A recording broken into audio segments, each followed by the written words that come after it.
Welcome to Solo Solutions, short, bite-sized episodes of the podcast which will help you create strategies to improve your physique, your mindset, your performance, your health, and your business. We all know that action leads to momentum, and momentum leads to big goals. These episodes are designed to give you one key tip or one key strategy to help you push through your sticking blocks and get into the best condition, mindset, or business possible.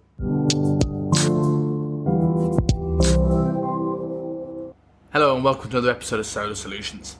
In this episode I want to talk about the prospect of getting leaner than you want to go in order to live the body that you want for life. There are so many aspects of this, but it's often down to self-sabotage when people are dieting. I often see people self-sabotage because they fear the things that may come alongside being lean, or they get freaked out by what their social circles say to them.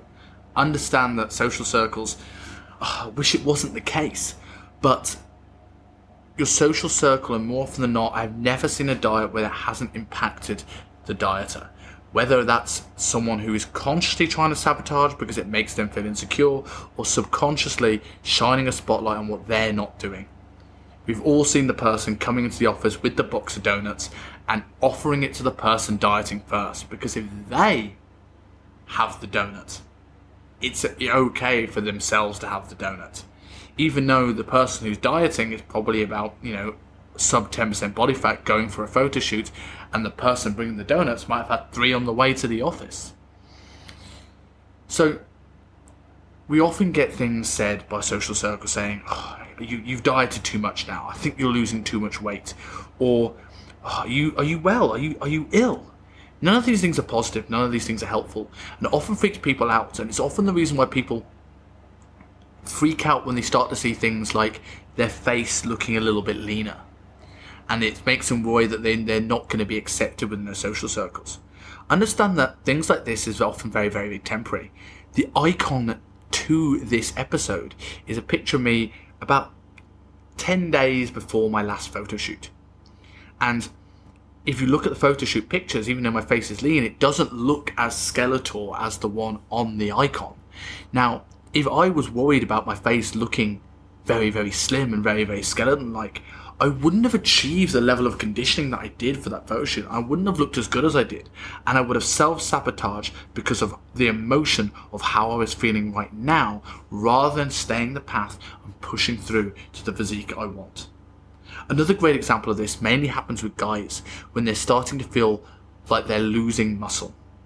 Now, obviously this is an audio podcast and you can't see that I'm putting inverted commas onto losing muscle. But understand, often guys worry about this before it's really a thing.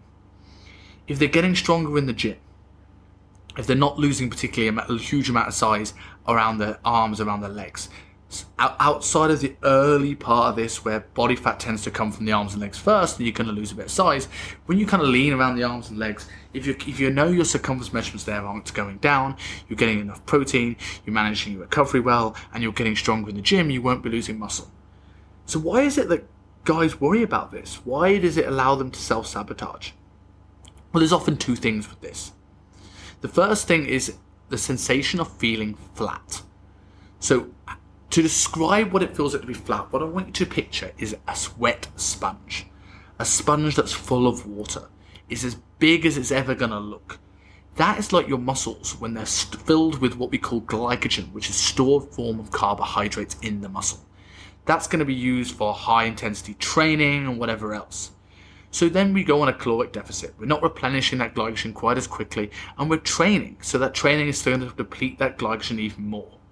Now that would be like squeezing that sponge and all the water pours out, so that glycogen is used. And now we look at the sponge that's left over, and that sponge now looks smaller. But the sponge has the same material than it did before. We didn't make the sponge any smaller. It just wasn't as full of glycogen as it was previously.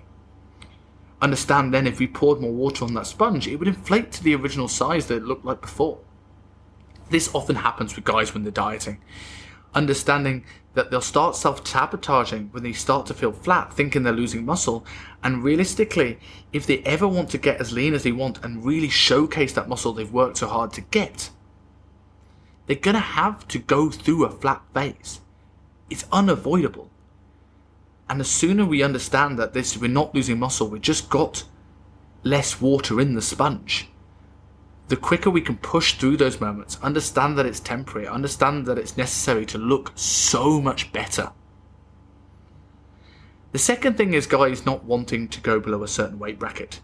Often I see guys sabotaging around either, they're at 81, 82 and they don't want to go below 80, or they're 71, 72 and they don't want to go below 70. For a lot of guys, there's a number in their head that they don't want to go below because that's just when they were considered skinny.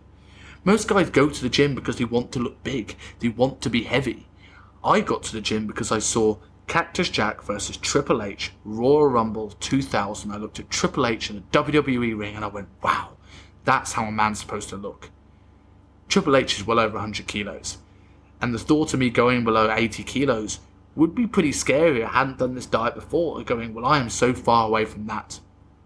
That being said, understanding that in your first diet, you really are just finding your starting point.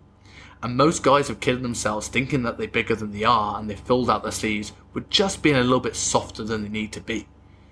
Understand the first diet, you're probably not going to be as big as you want to be.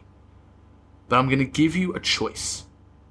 You either push through, get that little bit leaner than you want, go through that weight barrier, that mindset barrier, and you realise at the other end you look better. You may not be as muscular as you like, but now you're in a good position to see what areas of your body need improving, where your weak points are, and you're in a good place to grow.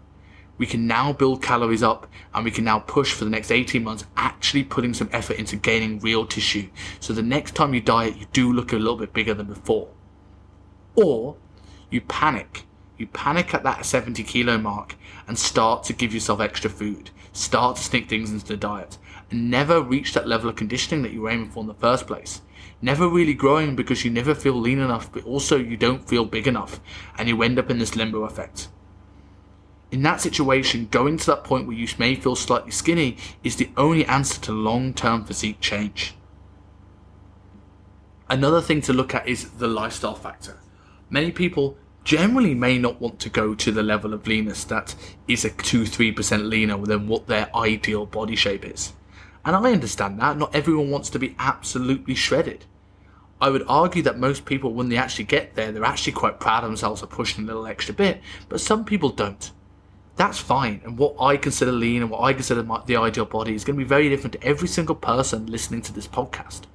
But understand that you don't want to hold on to the lifestyle that it's taken you to get there. Most of us listeners aren't bodybuilders, and most of us don't want to live on the really extreme deficit that we needed to get to that level of conditioning in the first place. So what do we do? How do we keep lean? Well, that is another conversation of the day, and there's lots of topics of how to reverse diet, but what I would almost recommend doing is getting that little bit leaner, pushing through on that diet a little bit longer than you want to, and then you can start to build up food. Let's say you got down to around about 7 to 8% body fat. You can start to build up food to your point where you're comfortably at 11-12% body fat. And that might be your ideal body fat. That might be the level of body fat you can hold quite easily and still have a beer or two with your mates on a Friday. Still have a date night with your partner. That could be a nice position then to start pushing the load in the gym and start to slowly build calories to back up to maintenance. So the main aim of this podcast is to make you understand those barriers where you're going to self-sabotage, that time where your face looks a little bit leaner than you'd like, that time where you feel flat. They're all necessary parts of this process. They're all parts that maybe, we don't like when we look in the mirror that day, but it's serving of a grander picture. Compare this to your job. Not every part of your job you're going to love. There are parts of the job, there's admin tasks that you just don't want to do, but you do it because you know it's going to get to the paycheck at the end of the day. The lean face, the flat days, the days where we don't want to do it, the days where it's tough, are all parts of this process to get to the ultimate physique paycheck and in your best conditioning for life.